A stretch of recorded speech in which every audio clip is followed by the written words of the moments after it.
Okay, hi, good evening and welcome to the Rooftop Tower Garden. It's been a while, ano?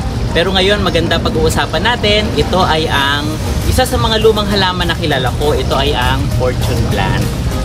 Ayan. So, napansin nyo ba yung itsura niya maiksi, ano? At nakikita natin yung mga ganito ay pinanririgalo at nakikita natin na napakamahal sa mall. Buti na lang, meron ako ditong mga putol na fortune plant. Ito ay galing sa mga kaibigan ko. Hindi nila tinapon. Nagbawa sila ng halaman. Binigay na lang nila sa akin. Ayan. So mamaya ipapakita ko sa inyo kung paano makapag-propagate ng fortune plant. At the same time, isa siya sa pinaka, sabi nila, swerteng halaman. Kaya siguro fortune plant ang tawag sa kanya. Papakita ko kung paano i-propagate para makatipid din kayo sa inyong mga ririgaluhan this Christmas season.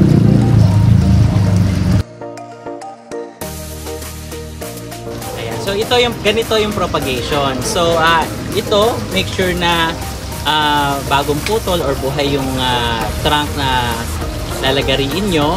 Sukatin nyo lang siya ng at least mga 5 to 6 inches. Tandaan nyo lang na gano'n. Ayan.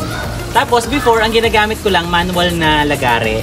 Pero napakahirap. So I found out na mas madaling gumamit ng chainsaw. Parang chainsaw massacre. Hindi, ayan.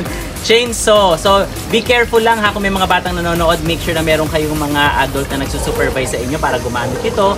Kung wala naman kayong chainsaw, ay pwede kayong gumamit ng ordinaryong lagare na pangkahoy. Ayan. So, ginuhitan ko na ng 6 inches. Ayan. Yung mga nagpapaputok na kasi it's Christmas season, no? Ayan, malapit na rin ang New Year. Ginuhitan ko na ng pentel pen. And make sure na alam nyo po yung ibabaw at ilalim para hindi kayo magkamali sa pagtatanim o sa paglalagay sa tubig. Ayan. At para tulungan ako sa aking gagawing propagation ng fortune plant, I would like you to welcome my special guest, Mr. Derek. Isa sa mga marketers or major marketers ng My Music Hero Teacher. Good evening, hi po. Magandang gabi po sa ating lahat. And welcome to the Rooftop Garden. Okay, ayan, Rooftop Tower Garden. Rooftop Tower Garden. Ayan. So ang ganda rito, maganda rin dito pag gabi. Ang sarap mag-chill dito sa ating Rooftop Tower Garden sa gabi. Ayan, so Derek, tutulungan mo ako ha. Ikaw ang hahawak nito. Tapos ako ang mag-chainsaw. Yes. Tapos mamaya ipapakita natin sa kanila kung paano natin ipapropagate yung fortune plant. Ayan. Kaya pag may mga ganito kayo na pinutol, wag yung itatapon. Gayahin nyo lang ito gagawin namin.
Salamat, Derek. Ayan. So, ang dami na nating naputol. So, ganito siya kalalaki. Ayan. Tapos, nilagyan natin ng tanda. Ayan. Kasi, pag naitanim nyo siya ng baliktad, mamamatay siya, di ba? Nabubulo. So, nilagyan natin ng tanda. Yung may elastiko, yun ang ibabaw. Ito namang iba, yung may mga pentel pinatanda na tuldok, yun yung ibabaw.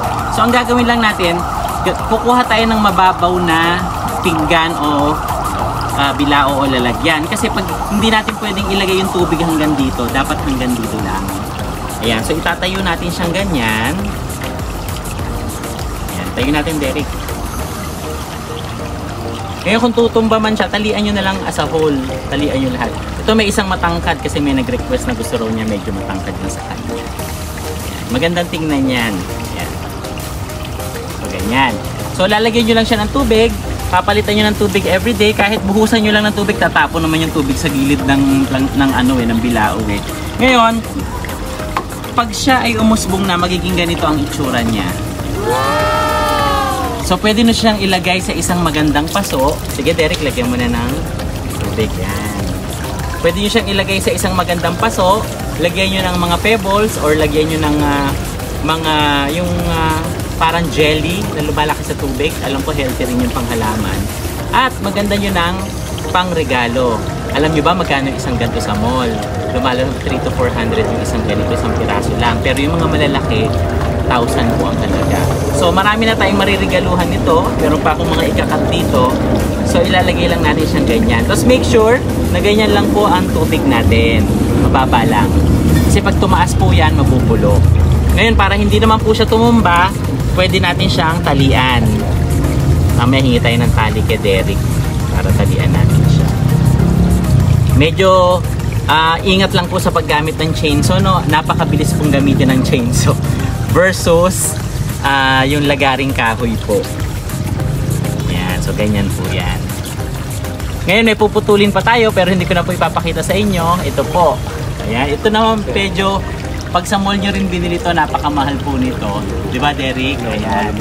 So ikakat natin yan dito. Tapos magandang pang center table to pag lumago. So ayan. So sana nagustuhan nyo yung ating episode ngayong gabing ito. So Derek, meron ka bang sasabihin sa ating mga guests? O invite mo sila? Pwede mo yung bumisita dito sa amin sa Barangay Magpampasit or yung subscribe. Yan, tama. Rooftop Tower Garden. Oo. Don't forget to like, comment, share, and subscribe Rooftop Tower Garden. At makikita nyo yung mga ating pag-aalaga ng halaman dito. Don't forget to comment down below din kung meron kayong mga request or kung meron kayong mga suggestions. Katanungan din po. O yan, kung gusto nyo bumisita rito sa ating garden, pwede rin naman. Just make sure na mag-comment kayo para tingnan natin kung mapagbigay nyo ng kahilingan. So yun, so mga kaplantisyo, sana nagustuhan nyo yung episode natin for tonight at sana magawa nyo to para makatipid naman tayo sa ating mga panregalo. Hanggang sa muli, Rooftop Tower Garden, Bambang Pasig. I'm Brother Peter Reyes and this is Derek John de los Santos. Ayan, so paalam, hanggang sa muli.